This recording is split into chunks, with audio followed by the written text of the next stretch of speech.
Ask a watch guy to name an iconic watch, and they'd probably talk about one of the designs by Gerald Genta, the Nautilus by Patek Philippe, the Royal Oak by Audemars Piguet, or even the Rolex Submariner. But I think there's one watch that's just as iconic as all of these, and yet it's so often overlooked. The Heuer Monaco has got a great story to it. I'm going to tell you why I think it's such an iconic watch. And guys, if you stick around to the end of this video, I'll tell you why this one means so much to me.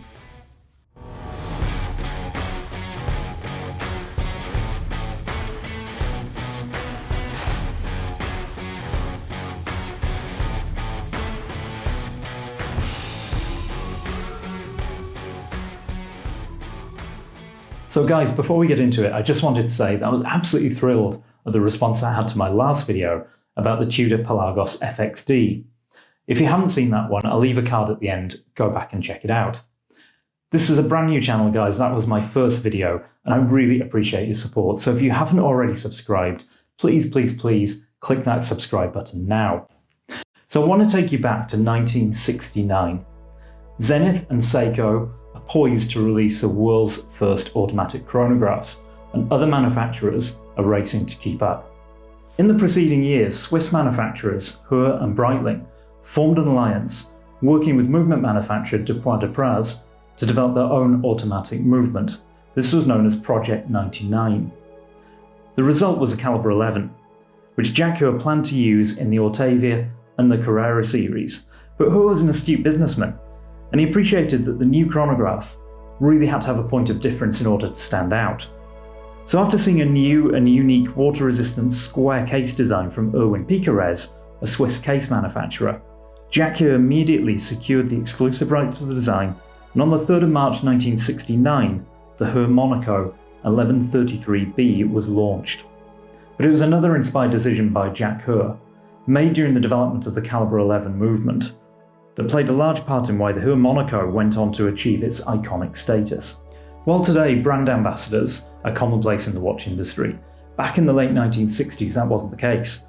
But Jack Heuer was a marketing genius, and he was arguably the first in the industry to realise the enormous power of using celebrities or famous sporting stars to endorse a brand. So in 1968, Jack Heuer approached his friend, Swiss racing driver Joe Siffert, who had originally raced motorbikes before moving over to four wheels and climbing up the ranks to Formula One, and signed a deal with him to be the brand's first ambassador. Siffert had just won the Le Mans 24-hour race for the second consecutive year, as well as the British Grand Prix. Jack Heuer knew that Siffert would not only be a great ambassador for the brand, and would help Heuer to become more established in the F1 world, but Siffert was also a really popular character in the paddock too. He knew all the other team members and drivers, and he was a bit of a salesman, a bit of a wheeler-dealer, and he used to sell things like cars and watches and anything else that he was connected with to the other drivers and team members, mainly to raise money for his racing career. In fact, it's actually rumoured that he refused to sign the contract with Heuer until Heuer agreed to buy a Porsche 911, which is one of the other brands that Siffert was associated with.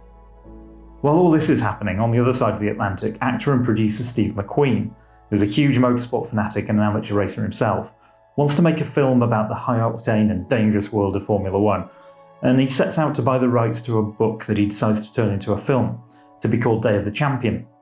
However, as fate would have it, he finds out that he's too late. The book rights have already been bought by another Hollywood director, John Frankenheimer, who goes on to make the 1966 film Grand Prix. McQueen goes back to the drawing board, and he decides to make a film about one of the most famous races, the 24 Hours of Le Mans.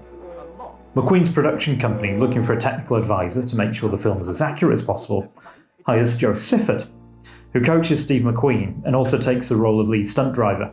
In fact, much of the footage that you see in the film Le Mans is real footage of the actual 1970 Le Mans race, with Siffert at the wheel of the Golf livery Porsche 917.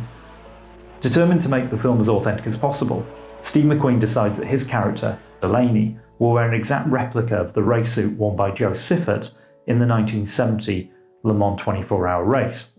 That suit had a large Heuer patch on the chest, and so Delaney's race suit also has been in the same place. It would therefore make sense that the watch worn by Delaney, McQueen's character, will be a Heuer.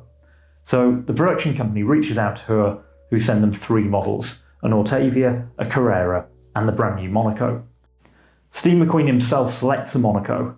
Known as a bit of a maverick, he was impressed by its square case design, and so that watch was the one that made it into the film, and the rest, as they say, is history. In the late 1970s, Heuer released a revised version of Monaco with an updated movement, the Calibre 12. This aimed to increase the efficiency of the microrotor and the reliability of the mainspring, and it took the frequency up from 2.75 Hz, or 19,800 vibrations per hour, up to 3 Hz, or 21,600 vibrations per hour. And in 1985, Heuer was acquired by TAG Group, which stands for Techniques Avant-Garde, which is where we get TAG from. And just over a decade later, work begins on re-releasing the iconic Monaco.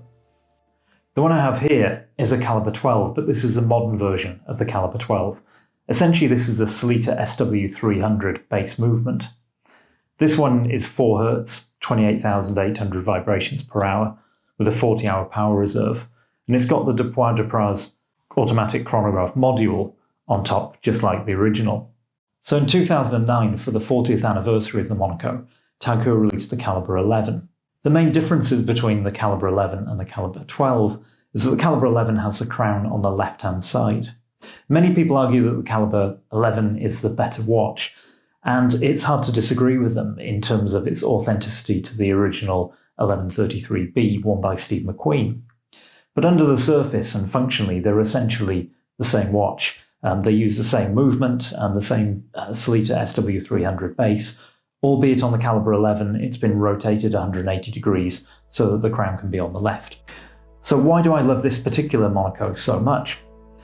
Well, about 7 or 8 years ago, it was about this time of year, a few weeks before Christmas, my wife had asked me what I'd like for Christmas, and I'd said, well, trying to think of something not too extravagant. I said, well, maybe a box for my watch collection, something with maybe 8 or 10 compartments in it. And I even sent her a link to one that I'd found on Amazon. So Christmas Day comes and we're all gathered around the Christmas tree. The kids are opening their presents, and there's a box with my name on it. Looks about the size and shape of what I would expect the watch box that I'd seen to look like. So my wife said, look, come on, why don't you open your box? I said, no, I kind of know what I'm getting. So, that's great, I really appreciate it. But, let the kids open their presents and carry on. Anyway, my wife suddenly becomes very insistent. No, you really have to open this present. So, okay, I unwrap the present. Sure enough, it's the watch box that I wanted. Fantastic. I put it to one side. And she said, no, you really must open it and look inside the box. And I lifted the lid, and looking back at me was this Monaco Calibre 12, which was just incredible. Such a great gift. And it has real sentimental value. It always reminds me of that Christmas. And it's the one watch in my collection that I know will be with me forever and I'll never sell.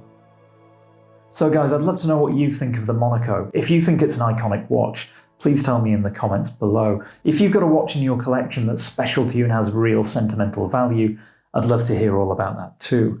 If you've enjoyed this video, please give it a like, please subscribe to the channel, and I look forward to seeing you on the next one.